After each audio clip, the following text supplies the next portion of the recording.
बड'लेण्ड इंखं टेलिभिजनाव आसाम आयेन आफाद जथुमनि लाइभ 12 जुलाइनिफ्राय आसाम आयेन आफादनि रां बावजा जथुम्मा फैगौ आगस्ट दाननि 13 अक्ट'हालागै जथुमनो लानाय आसाम आयेन आफादनि गासै हाबाफारिखौ बड'लेण्ड इंखं टेलिभिजना लाइभ फोसावगोन।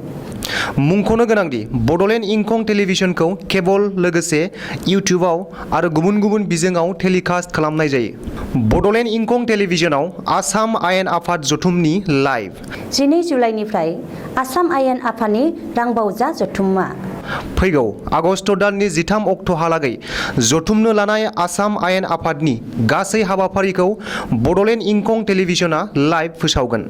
मुंख'नो गोनांदि बड'लेण्ड इंखं टेलिभिजनखौ केबल लोगोसे इउटिउब आरो गुबुन गुबुन बिजोङाव टेलिकास्ट खालामनाय जायो। खुलुमबाय, बड'लेण्ड इंखं टेलिभिजन स्टुडिअ'आव आं उपमारानि दैमारि। दिनैनि गाहाय रादाबाव दं। बीटीसी खुंथाया आबाद बिथिं आरो स्किल डेभेलपमेन्टखौ जौगाखांहोनो इजराइल आरो जापाननि कम्पानिजों सावरायदों। खौसेथि बर' सुबुं आफादा 8थि गायसनथाइ सान फालिदों। खामानि मावाबाला बायना जानो नागिरोब्ला बेसेन बांखागोन, बुंदों बिश्वजित दैमारि। आसामावल' नङा, हादोर नाङैनो मुवा बेसादनि बेसेन बांदों, बुंदों रनजित दास। मेट्रिक आरो एचएसनि नम्बर इभालुएसनाव रां लानायनि गोख्रों अजद। कामरुपनि आइएसजों लोगोसे सेबानि मावख'गिरि आरो 2 गाहाय फोरोंगिरि एरेस्ट। आसामनिफ्राय लांखार जानाय सा 9 सिख्लाफोरखौ आसाम पुलिसआ केरेलानिफ्राय बोखांनो हादों, 2 एरेस्ट। उलुबारिनिफ्राय बर' बाजारसिम थांनाय लामायाव गुन्दामारा आरो बान्दोगुरि लामाया जोबोद गाज्रि हालोदाव।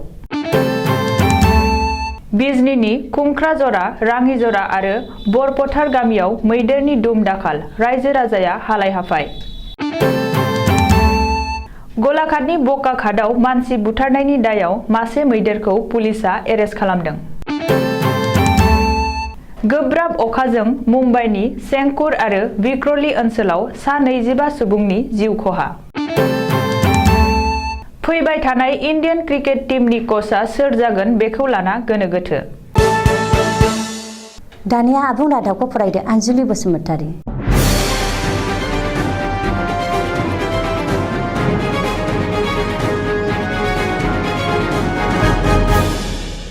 बिटिआर हालामाव आबाद बिथिंखौ जौगाखांहोनो थाखाय इजराइलनि कम्पानिजों बीटीसी खुंथाया सावरायगासिनो। बेबादिनो बिटिआरआव स्किल डेभेलपमेन्टखौ जौगाखांहोनो थाखाय जापाननि कम्पानिजों सावरायनाया सोलिगासिनो दं होननानै बीटीसीनि गाहाय प्रमद बर'आ मैया तामुलपुराव मोनसे खौरांगिरि मेल खुंना बुंदों। बबेखानि इउपिपिएल, बिजेपि आरो जिएसपि दैदेननाय जथायारि बीटीसी सोरखारा बिटिआर गोरोबथानि गासैबो दफाफोरखौनो फारि फारि मावफुंलांगोन होननानैबो प्रमद बर'आ खौरांगिरि मेलाव बुंदों। मख'नो गोनांदि आसामनि रांबावजा जथुमाव राङारि रायजो अजन्ता नियोगआ गावनि बाजेटआव तामुलपुरखौ आलादायै गोदान जिल्ला फोसावनायखौ बीटीसीनि गाहाय प्रमद बर'आ गोजोननाय फोरमायदों आरो बेनि थाखाय रायजो सोरखारजों लोगोसे तामुलपुर हालामनि रायजो राजाफोरखौबो साबायखर बावो। दिनै 18 जुलाइ रबिबार खौसेथि बर' सुबुं आफाद एबा इउनाइटेड बड' पिपल अर्गेनाइजेसननि 8थि गायसननाय सान। खौसेथि बर' सुबुं आफादा दिनै कर'ना भाइरासनि नेमखान्थिखौ मानिनानै धेमाजि जिल्लानि टेकजुरि गामिनि निरुपमा हागजेर गुदि फरायसालियाव सानसेनि हाबाफारिजों थिलेलेबै 8थि गायसनथाइ सान फालिदों। खौसेथि बर' सुबुं आफादा दिनै कर'ना भाइरासनि नेमखान्थिखौ मानिनानै धेमाजि जिल्लानि टेकजुरि गामिनि निरुपमा हागजेर गुदि फरायसालियाव सानसेनि हाबाफारिजों थिलेलेबै 8थि गायसनथाइ सान फालिदों। खौसेथि बर' सुबुं आफादनि 8थि गायसननाय सान फालिनायाव मिरु आफादनि आफादगिरि मनरन्जन बसुमतारीजों लोगोसे दैदेनगिरि सोद्रोमाफोरा बाहागो लाना आफादनि फिरफिरा उरायहोयो। मख'नो गोनांदि बीटीसीनि बाहेरायाव थानाय बर'फोरनो आलादा मावफुंथाय सोरजिनाय, हानि मोनथाय, समाजखान्थि, राजखान्थियारि रैखाथि आरो थामोनथा राव थुनलाइ रैखाथि होनायनि थाखाय खौसेथि बर' सुबुं आफादखौ थांनाय 2014 मायथाइनि दिनैनि सानावनो जोनोम होनाय जादोंमोन।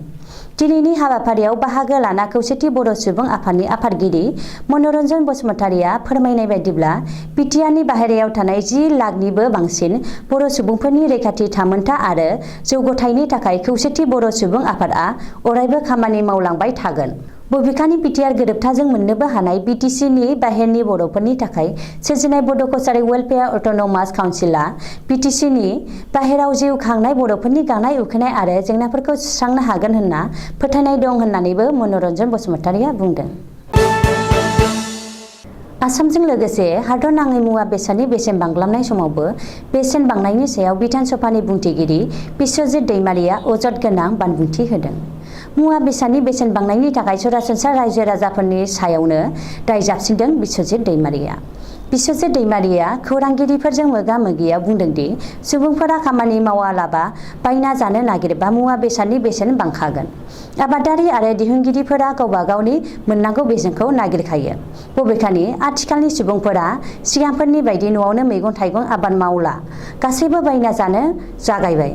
जायनि जाउनाव मुवा बेसादनि बेसेना बांदों होननानैनो बिश्वजित दैमारिया बुंदों। मख'नो गोनांदि जाय समाव मुवा बेसादनि बेसेन बांलांनायनि सायाव सोरखारा राहा लागोन होनना सरासनस्रा रायजो राजाफोरा नेना दंमोन, बे समावनो बिधान सभानि बुंथिगिरि बिश्वजित दैमारिनि बे अजद गोनां बानबुंथिया बयखौबो खुद्रिना होदों आरो दुखु मोनहोदों। आसामावल' नङा, हादर नाङैनो मुवा बेसादनि बेसेन बांदों। बङाइगावआव कभिडजों फिसाय गोमाजानाय रान्दि आइजोफोरनो सोरखारि बिथांखिनि अनसुंथाइ होनायाव बाहागो लानाय आसामनि मुवा बेसाद जगायग्रा बिफाननि मन्थ्रि रन्जित कुमार दासआ बे बाथ्राखौ बुंदों। मख'नो गोनांदि आसामाव मुवा बेसादनि बेसेन बांग्लाबनायनि सायाव बिधान सभानि बुंथिगिरि बिश्वजित दैमारिनि उनाव आसामनि मुवा बेसाद जगायग्रा बिफाननि मन्थ्रि रन्जित दासनि बांबुंथियाबो सरासनस्रा रायजो राजाफोरखौ साननो गोनां खालामदों। रन्जित दासहा फोरमायनाय बायदिब्ला गुबुन रायजोफोरनि रुजुनायाव आसामाव मुवा बेसादनि बेसेना खमब्लाबो आसामाव दिहुनथाइ गैयि आरो हान्थामेलानि मासुलनि सायाव सोनारना माखासे मुवा बेसादनि बेसेना बांसिनदों।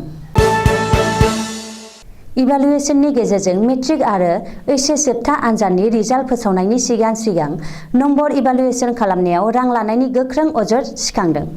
मख'नो गोनांदि रां लानानै इभालुएसननि गेजेरजों मेट्रिक आरो ओइचएस जोबथा आनजादनि फरायसाफोरनो फार्स्ट डिभिजन स्टार डिस्टिंसन मोनहोनायनि अजद सिखांदों आरो बे रेकेटआव रायजो नाङै बयखौबो सोमोनांहोदों। कामरुप रुरेल जिल्लानि आइएस मावख'आव 100निबो बांसिन पुलिस जवानफोरा लान्थ्रियै 4 घन्टा सिग्रोमनायनि उनाव बे जाथाया सोराङाव फैदों। बे सिग्रोमनायाव कामरुप जिल्ला आइएस मावख'निफ्राय माखासे अजद गोनां फोरमायलाइफोरजों लोगोसे लेपटप, मबाइल फन बायदिखौ पुलिसआ जब्द खालामो आरो बे जाथायजों लोब्बा लाना आइएस माधव देकाजों लोगोसे सेबानि क'अर्डिनेटर फुलपा हिनाथ, आइएस मावख'नि 3rd ग्रेडनि मावफारिया प्रशान्त दास, ग्रेड 4नि मावफारिया शिबेश्वर ललिता मोनखौ पुलिसआ एरेस्ट खालामना आलादा आलादा जेरा खालामदों होननानै मिथिनो हादों। मख'नो गोनांदि मेट्रिक आरो ओइचएस जोबथा आनजादनि नम्बर इभालुएसन खालामनायाव रां लाना बेले-बेजे खालामनायनि दायाव आकाश आलिम आहमेद आरो हाबिबुर रहमान मुंनि 2 गाहाय फोरोंगिरिफोरखौ पुलिसआ हमबाय होननानै खौरां मोन्दों। आसाम पुलिसआ गुबुन रायजोनि देहा फालांगिरि खालामग्रा जायगायाव अपारेशन खालामना 9 असमिया सिख्लाफोरखौ बोखांनो हादों। गिबि मन्थ्रिया हिउमेन ट्रेफिकिंनि हेंथायै गोख्रों राहा लानो बिथोन होनायनि उनावनो हजाइनि एसपि बरुण पुरकायस्थनि मोनसे टीमा केरेलानि ताम्पानुर ओनसोलाव थांना अपारेशन खालामनानै 9 असमिया सिख्लाफोरखौ सनिबारखालि बोखांनो हायो। केरेलानिफ्राय बोखांनो हानाय सिख्लाफोरनि गेजेराव हजाइनि 2, नगावनि 2, गुवाहाटी नोगोरमानि 3, सनितपुर आरो कामरुप रुरेल जिल्लानि 1। बबेखानि बे जाथायजों लोब्बा लानानै आसामनि सिख्लाफोरखौ बायदि बायदि लफायनानै गुबुन रायजोआव लांना देहा फालांगि खालामनाय आयेन बेरेखा हाबा मावहोग्रा 2 दुथांखौबो पुलिसआ हमनो हादों होननानै मिथिनो हादों। बै 2 दुथांआ हजाइनि मफजुल हक आरो नगावनि रकिबुल हुसेन होननानै सिनायथि होदों। चिरां जिल्लानि बिजनी महकुमा एबा 33 नं बिजनी LSCनि बेंखनाव उलुबारिनिफ्राय बर' बाजारसिम थांनाय गासै 8 किल'मिटार गोलाव PWD लामायाव गुन्दामारानि सनाय दैसानि सायाव थानाय पाक्का दालांनि फारनैथिंबो साइड एप्रचआ गोबाव समनिफ्रायनो बायफ्लंनानै दं, नाथाय PWD बिफाना दासिमबो जेबो राहा लायाखै। जायखिजाया समावनो सोरबा गोजाननिफ्राय फैनाय बाइक एबा मटर गारिया जाब्रबथाय जानायनि सम्भावना दं। बेनि अनगायैबो बान्दोगुरि आरो खासिबारिनि गेजेराव अग्रन दैसानि सायाव थानाय सानजा फारसेनि साइड एप्रचआबो जोबोद नोरजिया हालोदाव दं। जायखिजाया समावनो दैबानाफोर जाबायबायोब्ला गोरलैयैनो बायफ्लंफिननायनि सम्भावना दं। लोगोसे गासै 8 किल'मिटार गोलाव बे लामाया आथिखाल फाहामफिननायनि गोनांथि दं। जायगानि रायजो राजाफोरा आथिखालनि बिटिसि सोरखार आरो आसाम सोरखारनिफ्राय बे लामाखौ थाबैनो फाहामफिननांगौनि थाखाय राहा लाजानो लुबैदों आरो आसा थिदों। चिरां जिल्लानि बिजनी महकुमा कुक्लुं रेन्जनि बेंखनाव थानाय खुंख्राजरा आरो राङिजरा गामियाव गोबाव समनिफ्रायनो जोखोम जाब्रबनाय मैदेरा धुम-दांखाल खालामगासिनो। सान्थिं-बान्थिं गामियाव फैनानै सोरनिबा थालि सोरनिबा जोगोनार खुमब्रा जालांनायखौ नुनो मोन्दों। आथिखालाव बै जायगानि रायजो राजाया बै मासे मैदेरखौ लानानै जोबोर जिंगायाव दं आरो हालाय-हाफाय जानानै दं। गोबां खेब हाग्रा बिफाननि कुक्लुं रेन्ज अफिसाव अजद होसेयावबो हाग्रा बिफाना जेबो राहा लायैयाव जायगानि रायजो राजाया दुखु फोरमायदों। बेनि अनगायैबो फानबारि रेन्जनि बेंखनाव 1 नं आरो 2 नं बरपटार गामियाव फैनानै सनिबारनि हराव लम्बोदर राय आरो कृपानन्द रायनि न'खौ हाग्रानि मैदेरा सिफायलांजोबदों। आथिखालाव आसाम सोरखारा खहा जाजानाय न'खरनो न' लुफिननो थाखाय राङारि अनसुंथाइ होनांगौ होननानै दाबि खालामदों।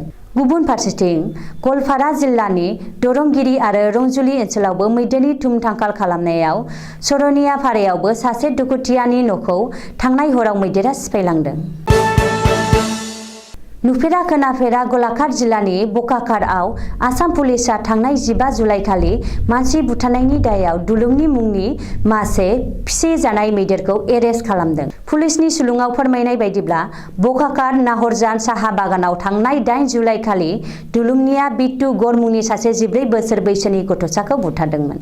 जाहोना मैदेरनि बिगोमा जितेन गगैनि न'आव थांनानै गासै साहा बागाननि लेबारफोरा धरना हैदोंमोन आरो जितेन गगैनि बेरेखायै बकाखार थानायाव एजाहार होदोंमोन। नाथाय पुलिसआ गोनो गोथोआव गोग्लैनानै नखर बिफाननिफ्राय सुबुरुन लानायनि उनाव जितेन गगैखौ एरेस्ट खालामजासे दुलुंनि मैदेरखौ बिनि फिसाजों लोगोसे एरेस्ट खालामदों।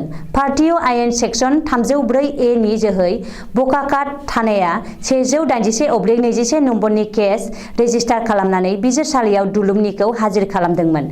आथिखालाव बिजिरसालिनि बिथोन बायदियै दुलुंनि मैदेरखौ हाग्रा बिफाननि आखायाव गथायनाय जाबाय। मुम्बाइआव थांनाय माखासे साननिफ्रायनो गोब्राब अखा। ओनसोलनि गोबां नखर आरो सुबुंनि जिउ खहा। महाराष्ट्रनि राजथावनि मुम्बाइआव गोब्राब अखा हाबाय थानायनि जाउनाव गोबां नखर आरो सुबुंनि आलाय-सिलाय। मुम्बाइनि सेंकुर होननाय ओनसोलाव गोब्राब अखाजों इन्जुर गोग्लैना सा 10 सुबुंनि जिउ खहा जायो। बे जाथाया थांनाय हरनि 1 रिंगासो समाव जादों होनना सुलुंनिफ्राय मिथिनो मोननाय जादों। बेराफारसेथिं बिख्रोली ओनसोलावबो गोब्राब अखानि थाखाय इन्जुर गोग्लैसिनजानाय सा 7 सुबुंनि जिउ खहा जायो। बिख्रोलीनि जाथाया सुलुंनि बादिब्ला हरनि 2:30 रिंगासो समाव जायो। रिपर्टनि बादिब्ला जाथाय जानाय जायगायाव आरो जिउ गोमानाय सहखौ बोखांनाय खामानिया जागासिनो दंब्लाबो गोब्राब अखानि थाखाय गोहैलो जादों।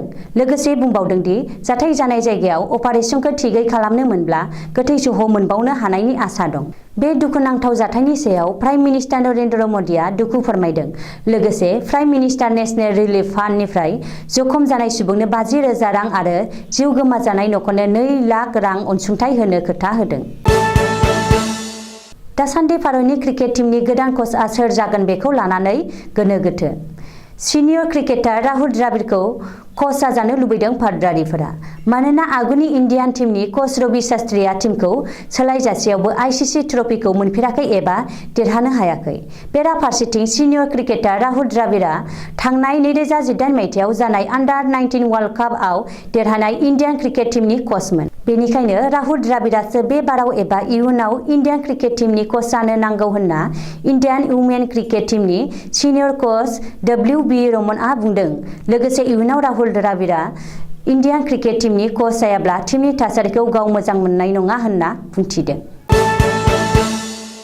दानिया बोथोरनि खौरां। गाबोन समबारखालिनि बड'लेण्डनि बोथोर।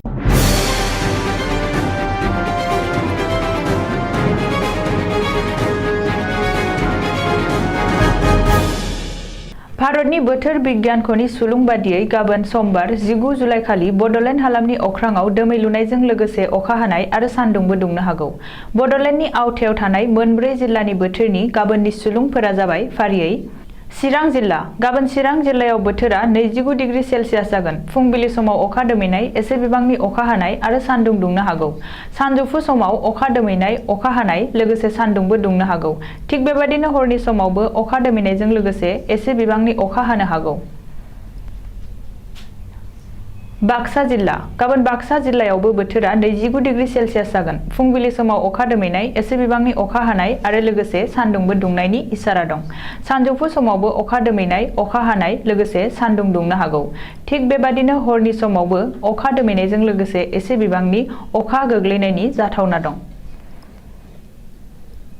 उदालगुरि जिल्ला गाबोन उदालगुरि जिल्लायावबो बोथोरा 29 डिग्री सेलसियास जागोन। फुंबिलि समाव अखा दोमैनाय, एसे बिबांनि अखा हानाय आरो सान्दुं दुंनायनि जाथावना दं।